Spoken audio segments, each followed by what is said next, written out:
नमस्कार, देश की बात देख रहे हैं आप। मैं मुताबिश हुसैन। कोलकाता के आरजी कर मेडिकल कॉलेज में हुई रेप और मर्डर की वारदात को लेकर देश भर में विरोध प्रदर्शन का सिलसिला जो है वो लगातार जारी है। वहीं इस मामले की जांच कर रही सीबीआई भी एक्शन में इस वक्त नजर आ रही है। इस मामले में मेडिकल कॉलेज के पूर्व प्रिंसिपल संदीप घोष को लेकर कई तरह के सवाल उठ रहे हैं। मौत को आत्महत्या बताने की इतनी जल्दबाजी किस बात की थी? जांच पूरी होने तक क्राइम सीन को सुरक्षित क्यों नहीं रखा गया? ऐसे ही कई सवाल हैं जो इस मामले में बेहद अहम हैं, जिनका जवाब सीबीआई जानना चाहती है। इसके साथ ही इस मामले में आरोपी संजय रॉय का सीबीआई कल पॉलीग्राफ टेस्ट करा सकती है। उसके लिए सीबीआई को कोर्ट से पॉलीग्राफ टेस्ट कराने की अनुमति मिल गई है। दरअसल पॉलीग्राफ टेस्ट कोर्ट और आरोपी की रजामंदी से ही होता है, इसलिए सीबीआई पॉलीग्राफ टेस्ट के लिए कोर्ट से परमिशन जो है वो मांग रही थी। इसे लाई डिटेक्टर टेस्ट भी आप कह सकते हैं। मुख्य आरोपी संजय रॉय के बयानों में विरोधाभास है और पूछताछ में सीबीआई को लग रहा है कि संजय रॉय कुछ छुपा रहा है, इसलिए अब उसका पॉलीग्राफ टेस्ट किया जाएगा। इस दौरान देश भर में डॉक्टर्स के प्रदर्शन भी लगातार जारी हैं। कोलकाता से लेकर दिल्ली और मुंबई तक डॉक्टर के प्रदर्शन जो है वो जारी हैं। डॉक्टर्स प्रदर्शन कर रहे हैं इस मामले को लेकर और Maharashtra association of resident doctors की तरफ से भी जो है वो प्रोटेस्ट किया गया और लगातार विरोध जो है इस मामले को लेकर जताया जा रहा है। रेजिडेंट डॉक्टर्स ने आज पुलिस वालों को राखी बांधकर अपनी सुरक्षा की गुहार लगाई है। डॉक्टर्स का एक प्रतिनिधिमंडल आज फिर सरकारी अफसरों से मिला, लेकिन कोई हल नहीं निकल सका।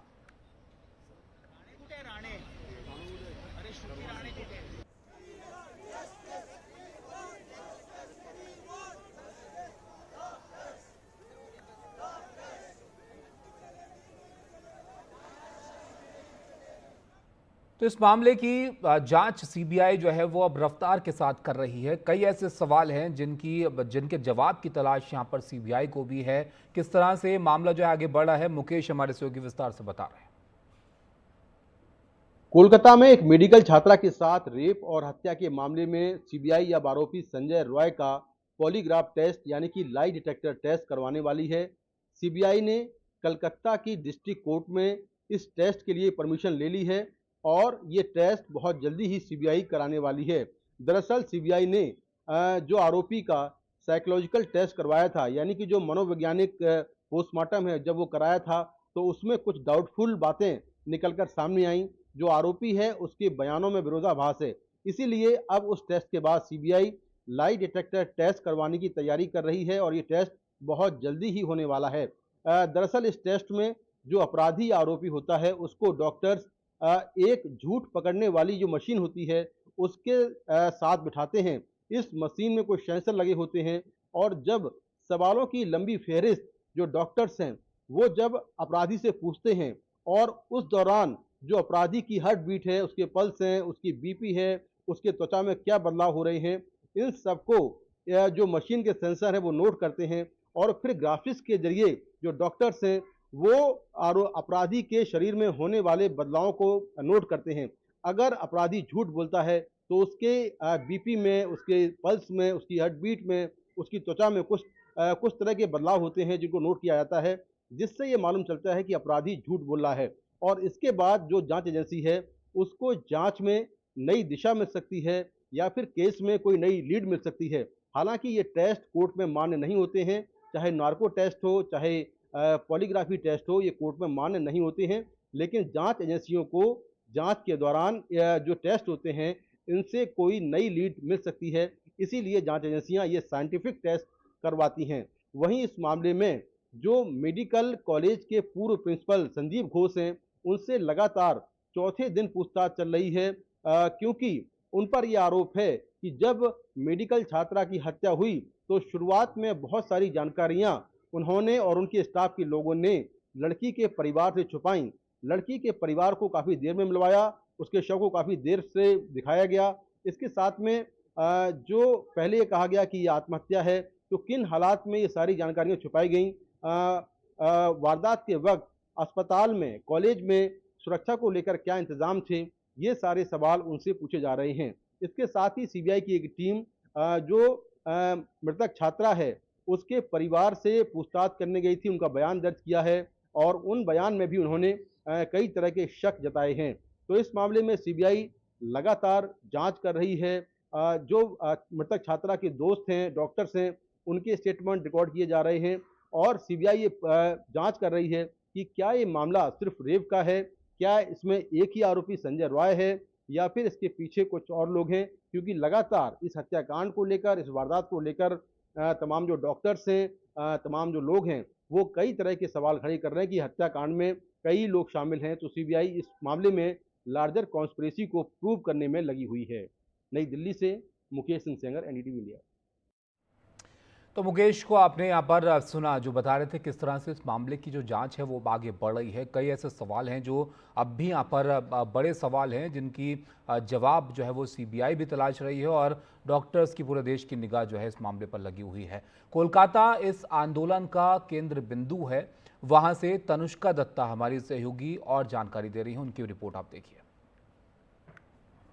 बीजेपी और तृणमूल कांग्रेस के बीच में एक तरफ बीजेपी ये कह रही है कि जो वेस्ट बंगाल की मुख्यमंत्री है ममता बनर्जी, उनको रिज़ाइन कर देना चाहिए क्योंकि उनके हाथों में ऐसा क्राइम हो गया और वे कुछ नहीं कर रही है, ऐसा बीजेपी लीडर्स कह रहे हैं। वहीं टीएमसी तृणमूल कांग्रेस के जो लीडर्स हैं वो ये कह रहे हैं कि बीजेपी एक टूल किट चला रही है और जो जेन्युइन वास्तविक में जो प्रोटेस्ट हो रहे हैं, जो विरोध हो रहा है, जो लोग आवाज़ उठा रहे हैं, उसमें वो बाधाएं ला रहे हैं। दोनों तरफ से ये सियासी पॉलिटिकल डायलॉग तो जारी ही है, पर जो मुद्दा है, जो सेंटिमेंट और जो फीलिंग भी है पूरे के पूरे कलकत्ता में ही नहीं बल्कि पूरे देश में भी, इज़ दैट ऑफ जस्टिस। लोग जस्टिस की मांग कर रहे हैं। सड़कों पर प्रोटेस्ट अभी भी जारी है काफ़ी विशेष तरीके से। एक तरफ टीएमसी एमपी भी हैं सुखेंदु रे, जिन्होंने कलकत्ता हाई कोर्ट को भी मूव किया है उनकी प्रोटेक्शन मांगने के लिए, क्योंकि उन्होंने कस्टोडियल इंटेरोगेशन की मांग की है। जो एक्स प्रिंसिपल हैं आरजी कौर मेडिकल कॉलेज और अस्पताल के, और जो पुलिस कमिश्नर है कलकत्ता के विनीत गोयल, उनको कस्टोडियल इंटेरोगेशन की मांग की है TMC member of parliament Sukhendu रे ने। तो काफ़ी सारे डेवलपमेंट्स अभी हैं इस केस में। रोज़ कुछ ना कुछ इन्वेस्टिगेशन को लेकर के चल रहा है इस केस में। पर एक बात कलकत्ता के लोगों से साफ है ये कि जस्टिस और न्याय कब मिलेगा, यही एक सवाल पूरे कलकत्ता में गूंज रही है। कैमरा पर्सन अश्वनी मेहरा के संग तनुष्का दत्ता, एनडीटीवी इंडिया के लिए। दिल्ली में आज डॉक्टर्स की सरकार के साथ बातचीत हुई, लेकिन ये कामयाब नहीं हो सकी। इसको लेकर साथ जानकारी हमारे सहयोगी अतुल रंजन दे रहे हैं। कोलकाता में महिला डॉक्टर के साथ हुए रेप और हत्या के बाद डॉक्टर्स जो है वो देश भर में लगातार प्रदर्शन कर रहे हैं और दिल्ली में हफ्ते भर के बाद भी प्रदर्शन जो है वो जारी है। हड़ताल का सिलसिला जो है वो जारी है। इनफैक्ट अब निर्माण भवन के बाहर आज ये जो है एक अखाड़ा बन गया है डॉक्टर्स के प्रोटेस्ट का पिछले कई दिनों से। बता दें कि 17 अगस्त के दिन जेपी नड्डा के साथ डॉक्टर्स की एक डेलीगेशन जो गई थी उसकी मुलाकात हुई थी, लेकिन उससे कोई सल्यूशन नहीं निकल पाया था, क्योंकि डॉक्टर्स को की जो डिमांड है कि वो सेंट्रल प्रोटेक्शन एक्ट जो है वो एक ऑर्डिनेंस के थ्रू तुरंत लाया जाए, या फिर अगर कोई कमेटी की, जैसा कि सुझाव जो सरकार दे रही है कि ये कमेटी बनाई जाए, तो सरकार का ये तो डॉक्टरों का ये कहना है कि वो एक पूरी टाइमलाइन जो है उस कमेटी की और कमेटी के बाद जो एक्ट आएगा उसकी एक टाइमलाइन जो है उन्हें दिया जाए, ताकि उन्हें एक रिटन एश्योरेंस हो कि ऐसा हो। क्योंकि 2019 में डॉक्टर से हवाला देते हैं कि 2019 में भी ऐसी एक कमेटी बनी थी, लेकिन उसके बाद कुछ हुआ नहीं था, सब कुछ ठंडे बस्ते में डाल दिया गया था। उसके बाद से आप देखिए कि निर्माण भवन जो है स्वास्थ्य मंत्रालय जो है उसके बाहर पिछले कई दिनों से लगातार डॉक्टर्स यहाँ प्रदर्शन कर रहे हैं। आज भी आईएमए का एक डेलीगेशन मुलाकात के लिए गया, लेकिन जो खबरें आ रही हैं कि मुलाकात का कोई खास नतीजा नहीं निकल पाया, क्योंकि सरकार जो है वो सीपीए सेंट्रल प्रोटेक्शन एक्ट पर राज़ी नहीं है, ऑर्डिनेंस के लिए राज़ी नहीं है। और उसके बाद जो डॉक्टर्स हैं, डॉक्टर्स भी अपना मन बना चुके हैं कि जब तक सीपीए के लिए कोई खास एश्योरेंस या कोई खास कदम सरकार जब तक नहीं उठाती उस दिशा में, तब तक जो है हड़ताल जारी रहेगा। आज जब हमने दिल्ली मेडिकल एसोसिएशन के कुछ अधिकारियों से बात की तो उनका ये कहना है कि कल जो सुप्रीम कोर्ट की सुनवाई है, कल यानी मंगलवार को जब सुप्रीम कोर्ट सुनवाई करेगा, उसके बाद अगर भी इस पर कुछ खासा कुछ नतीजा नहीं निकलता, कोई इसके सीपीए के पक्ष में कोई कदम नहीं उठाए जाते सरकार के द्वारा, तो हफ्ते भर बाद जो है वो पूरी दिल्ली में कंप्लीट मेडिकल शटडाउन, यानी पूरे जो तमाम जो मेडिकल के जो पूरा जो मेडिकल एक्टिविटीज़ होते हैं, जो उपचार होता है डॉक्टर मरीजों का, अस्पतालों का, उसका पूरा कार्यकारी जो है वो ठप कर दी जाएगी, ऐसा डॉक्टर्स का जो है एक तरह से कहना है। दिल्ली से जेवियर्स के साथ Atul Ranjan, NDTV India. Doctor Sandeep Ghosh, ये नाम भी काफ़ी चर्चा में इस मामले को लेकर। इनका इतिहास अगर आप देखें तो एक ताकतवर अफसर का इतिहास रहा है, क्योंकि उनके खिलाफ बीजेपी से लेकर छात्र संगठन तक आरोप लगाते रहे, लेकिन कभी किसी की कोई सुनवाई नहीं हुई। कभी कोई मामला जो है वो बना भी तो ज़्यादा आगे नहीं बढ़ सका। अब जबकि वो घिरे हुए हैं तो सारे मामले एक बार फिर से निकल कर बाहर आ रहे हैं।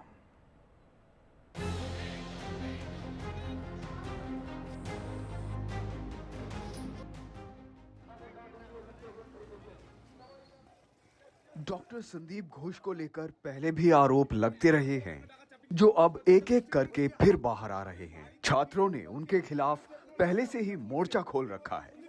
ये बात अलग है कि कभी भी कुछ हो नहीं सका।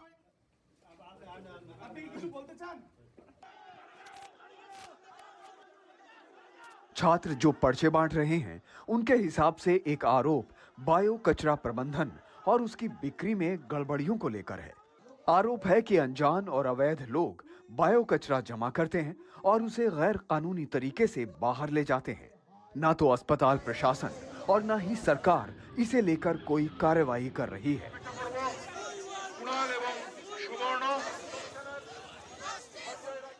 इस मामले को लेकर हाई कोर्ट में याचिका दायर की गई और अदालत ने राज्य के प्रदूषण नियंत्रण बोर्ड को जांच के आदेश दिए। फिलहाल ये मामला अदालत में है। एक आरोप शवों और मानवाधिकारों के हनन को लेकर भी है। कहा जा रहा है कि शव पोस्टमार्टम के लिए आरजीकर मेडिकल कॉलेज भेजे जाते थे। उनको पुलिस या परिवारजनों की सहमति के बिना ईएनटी वर्कशॉप में इस्तेमाल किया जाता था। छात्रों का कहना है कि ये राष्ट्रीय मानवाधिकार आयोग के बनाए कायदे कानूनों का सीधा सीधा हनन है। ये सबूतों से छेड़छाड़ भी है और इसमें प्रिंसिपल का शामिल होना नजर आता है। इस सिलसिले में राज्य के मानवाधिकार आयोग में एक मामला डॉक्टर संदीप घोष के खिलाफ चल रहा है। उनको पूछताछ के लिए कई बार बुलाया गया, लेकिन वो हाजिर नहीं हुए। कई तरह के वित्तीय घोटालों के आरोप भी संदीप घोष पर लगते रहे हैं। इनमें ज्यादा कीमत पर मशीनें और खुले बाजार में महंगे सामान खरीदने के आरोप शामिल हैं। छात्रों का आरोप है कि कोविड के दौरान भी संदीप घोष ने पैसा कमाया। उन्होंने बाजार से 2 गुना कीमत पर HFNO मशीनें खरीदी। उन्होंने बिना किसी से इजाजत लिए अस्पताल की जगह को फूड स्टॉल लगाने के लिए दिया। अंडर ग्रेजुएट और पोस्ट ग्रेजुएट काउंसलिंग के लिए काउंसलिंग के दौरान भी गड़बड़ियों के आरोप उन पर लगाए गए हैं। छात्रों का कहना है कि काउंसलिंग के दौरान भी संदीप घोष ने सरकारी पैसा निकाला। 2022 की चौथी तिमाही में अंडर ग्रेजुएट छात्रों की काउंसलिंग के दौरान CCTV, computer, wifi, sound system, चाय नाश्ता, टेबल कुर्सी वगैरह के लिए 14 लाख रुपए निकाले गए। एक आरोप एकेडमिक फंड के दुरुपयोग का भी है कि उन्होंने इस फंड का इस्तेमाल सोफा, पर्दे, टूथपेस्ट, टूथब्रश वगैरह खरीदने के लिए किया। ये ज्यादातर सामान उनके निजी इस्तेमाल के लिए खरीदा बताया गया है। संदीप घोष पर घूस लेने के भी आरोप छात्रों ने लगाए हैं। एक फर्म ने शिकायत की थी कि हर वेंडर को हर टेंडर पर 20% कट मनी देनी पड़ती थी और इनमें से 10% ऑर्डर से पहले ही देना होता था। पार्किंग के जरिए भी गैर कानूनी कमाई के आरोप छात्रों ने लगाए हैं। एक आरोप एनएमसी की टीम को घूस देने का भी लगाया जा रहा है। इस टीम ने 2023 की पहली तिमाही में मेडिकल कॉलेज का दौरा किया। संदीप घोष ने इस टीम को उपहार और मिठाई देने के लिए बेलगछिया से खरीदारी दिखाई। Bureau report, NDTV India.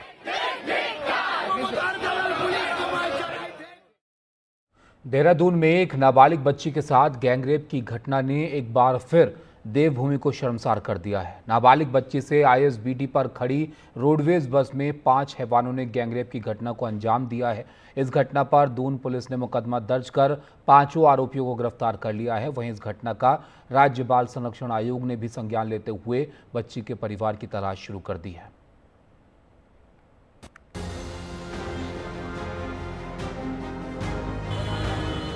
Police की गिरफ्त में 5 आरोपी, इन पर मानसिक रूप से कमजोर नाबालिग बच्ची के साथ गैंगरेप का आरोप है। इन लोगों ने 13 अगस्त की रात को आईएसबीटी पर खड़ी बस में बच्ची से गैंगरेप किया और उसे एक दुकान पर छोड़कर चले गए। एक संदिग्ध जब आईएसबीटी के पास एक दुकान पर लड़की से बात कर रहा था, उस समय एक गार्ड को शक हुआ तो उसने हेल्पलाइन नंबर 1098 पर कॉल कर दिया। समस्त घटनाक्रम में अभी तक जो जानकारी मिली कि दिल्ली और इसके बीच में बस चलती है, दिल्ली और देहरादून के बीच में, और कश्मीरी गेट पर ये लड़की वहाँ पर घूमते हुए मिली थी, जिससे ड्राइवर की कुछ बात हुई और इसके बाद उनके साथ उस बस में बैठ कर यहाँ पर आ गई थी और इसके बाद इसके साथ एक घटनाक्रम हुआ। बच्ची अपने बारे में कुछ नहीं बता सकी। इसके बाद पुलिस ने बच्ची को चाइल्ड वेलफेयर कमेटी को सौंप दिया, जहां बच्ची की 3 दिनों तक लगातार काउंसलिंग करके उसके परिवार के बारे में भी जानने की कोशिश की गई। इस दौरान बच्ची ने अपने साथ हुई दरिंदगी के बारे में भी जानकारी दी।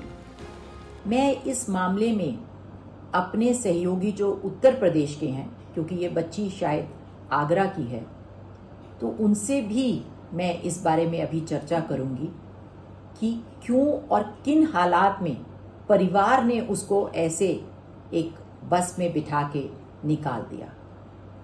जब एसएसपी साहब से मेरी बात हुई तो उनका भी ये मानना था कि जो बच्ची के रिएक्शन है उससे लगता है कि शायद वो लंबे समय से इस तरह के दुष्कर्म या अत्याचार का शिकार रही है। तो हमें वो भी पता कराना है कि जो भी संबंधित परिजन थे वो क्या कर रहे थे और किन हालात में बच्ची घर से निकलकर पंजाब होते हुए देहरादून तक पहुंची। पुलिस ने मुकदमा दर्ज कर जांच शुरू कर दी। सीसीटीवी के आधार पर संदिग्ध की पहचान करने के बाद घटना को अंजाम देने वाले 2 ड्राइवर, एक क्लीनर, एक कैशियर और एक कंडक्टर की गिरफ्तारी कर ली गई है। 5 लोग जो आइडेंटिफाइड कर लिए गए, एक पूछताछ के बाद 5 को हिरासत में ले लिया गया। बाकी जो फील्ड यूनिट हमारी जो एफएसएल की टीम है उसको भी रात्रि में बुलाकर हमने बस के जो भी अगर कोई सैंपल वगैरह एफएसएल से तो वो कलेक्ट करा लिए गए। एक बस का और प्रकाश में आया तो कोई वॉल्वो बगल में खड़ी थी जो ऋषिकेश से दिल्ली चलती है एक दिन, उस बस को भी हम फोरेंसिक उसके लिए ले आए, जिससे कि कहीं कोई एविडेंस अगर होता है तो वो हम उसको कलेक्ट कर लें। बच्ची के परिवार का अभी पता लगाया जा रहा है। अपराधी तो पकड़े गए हैं, लेकिन बसों में सफर करने वाली महिलाएं और लड़कियों की सुरक्षा को लेकर फिर कई तरह के सवाल खड़े हो गए हैं। देहरादून से एनडीटीवी के लिए किशोर रावत की रिपोर्ट। बिहार में सुपौल के भीमनगर में स्थित बिहार विशेष सशस्त्र पुलिस बीएसएपी में सभी 935 जवानों ने भूख हड़ताल शुरू कर दी है। दरअसल 250 ट्रेनी जवानों के बीमार होने का मामला यहां पर अब बढ़ गया है। बताया जा रहा है कि रविवार को सभी जवानों ने सुबह 8:30 बजे पूरी जलेबी और काबुली चने खाए और दोपहर 1:30-2 बजे अचानक कुछ जवान जो है वो बीमार पड़ने लगे, लेकिन उन्हें बाहर जाने नहीं दिया गया। और जब देर शाम करीब 8:30 बजे ज़्यादा तबीयत खराब होने लगी तो आनन फानन में 265 जवानों को वीरपुर अनुमंडल अस्पताल में भर्ती करवाया गया। डॉक्टर्स ने प्राथमिकी उपचार के बाद उन सभी जवानों को रात करीब 1 बजे अस्पताल से डिस्चार्ज कर दिया। सोमवार को बिहार विशेष सशस्त्र पुलिस केंद्र में मौजूद जवानों ने कमांडेंट के खिलाफ जमकर नारेबाजी की।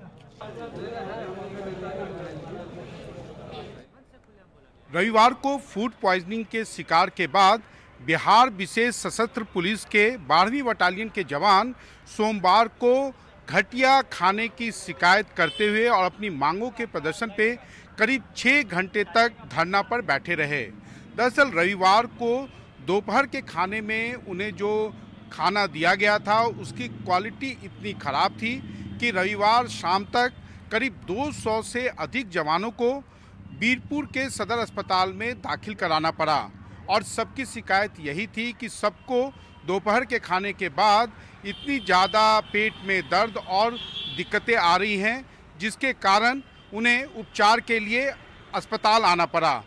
जवानों का कहना है कि ये कोई नई बात नहीं है, बल्कि इसके पूर्व भी उन्होंने खाने के घटिया क्वालिटी की शिकायत वहाँ पर स्थित जो 12वीं बटालियन है वो उसके कमांडेंट को शिकायत की थी, लेकिन उनकी हर बात को अनसुना कर दिया और जब आज सर से ऊपर पानी चला गया तब उन्हें धरना पर बैठना पड़ा।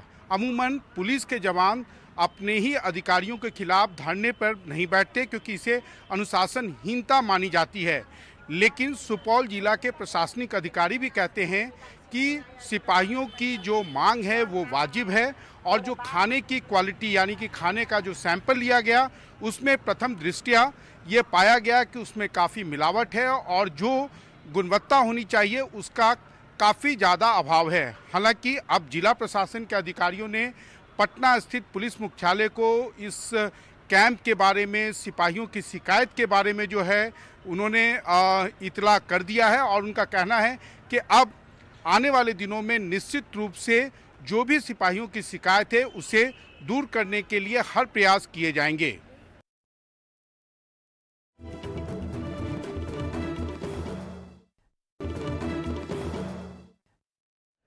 ब्रेक के बाद आपका स्वागत है। कर्नाटक हाई कोर्ट से मुख्यमंत्री सिद्धरामैया को राहत मिली है। हाई कोर्ट ने आदेश दिया है कि 29 अगस्त तक निचली अदालतों में उनके खिलाफ कार्रवाई की प्रक्रिया शुरू ना की जाए। मुख्यमंत्री सिद्धरामैया ने राज्यपाल के उस आदेश को हाई कोर्ट में चुनौती दी है जिसमें उनके खिलाफ मोडा के कथित प्लॉट अलॉटमेंट घोटाले में मुकदमा चलाने की इजाजत दी गई है। कर्नाटक हाईकोर्ट ने राज्य के मुख्यमंत्री सिद्धरामैया को राहत दी है। कर्नाटक हाईकोर्ट ने अपने आदेश में कहा है कि अगली सुनवाई 29 अगस्त को होगी और तब तक किसी भी अदालत में उनके खिलाफ जो प्रक्रिया शुरू होनी है उस पर उसको डेफर कर दिया जाए, उस पर यानी आप कह सकते हैं कि रोक लगा दी गई है। मैसूर के लोकायुक्ता अदालत में और साथ ही साथ बेंगलुरु के पीपल्स रिप्रेजेंटेटिव कोर्ट में सिद्धरामैया के खिलाफ भ्रष्टाचार निरोधक कानूनों के तहत मामला चलाने के लिए वहां पर मुकदमा दर्ज किया गया है, लेकिन इसके लिए ज़रूरत थी राज्यपाल के आदेश की, जो कि राज्यपाल ने दे दी। ऐसे में इसकी संभावना थी कि मुख्यमंत्री सिद्धरामैया के खिलाफ अदालती कार्रवाई शुरू होगी। इस कार्रवाई को 29 तारीख तक डेफर कर दिया है कर्नाटक हाईकोर्ट ने। कर्नाटक हाईकोर्ट में अभिषेक मनु सिंघवी ने मुख्यमंत्री सिद्धरामैया का पक्ष रखा और साथ ही साथ 3 डिफेंडेंट्स हैं, यानी वो लोग जिन्होंने राज्यपाल को अप्रोच किया था, राज्यपाल के पास शिकायत दर्ज करवाई थी मुख्यमंत्री के खिलाफ मुकदमा चलाने के लिए। इनको भी अपना पक्ष रखना है, यानी अभी ये जो कानूनी लड़ाई है थोड़ी लंबी चलेगी और उसके बाद ही कर्नाटक हाई कोर्ट अपना फैसला सुनाएगा।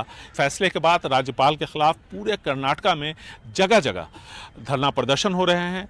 बीजेपी ने भी साफ कर दिया है कि चूंकि वो सिद्धरामैया राज्य के मुख्यमंत्री हैं, राज्यपाल ने इजाज़त दी है मुकदमा चलाने की, इसलिए सीबीआई इंक्वायरी होनी चाहिए, क्योंकि राज्य पुलिस चाहे लोकायुक्ता हो या जो भी पुलिस फोर्स है वो सब मुख्यमंत्री के अधीन काम करती हैं किसी न किसी तौर पर। और मुख्यमंत्री ने राज्यपाल के इस फैसले को चुनौती दी है, तो अब देखना है कि कर्नाटक हाईकोर्ट का क्या फैसला आता है। इसी से तय होगा मुख्यमंत्री सिद्धरामैया का भविष्य, लेकिन सिद्धरामैया ने एक बात साफ कर दी है कि वो इस्तीफा नहीं देंगे। बेंगलुरु से कैमरामैन गोविंद मूर्ति के साथ निहाल खिदवई, एनडीटीवी इंडिया।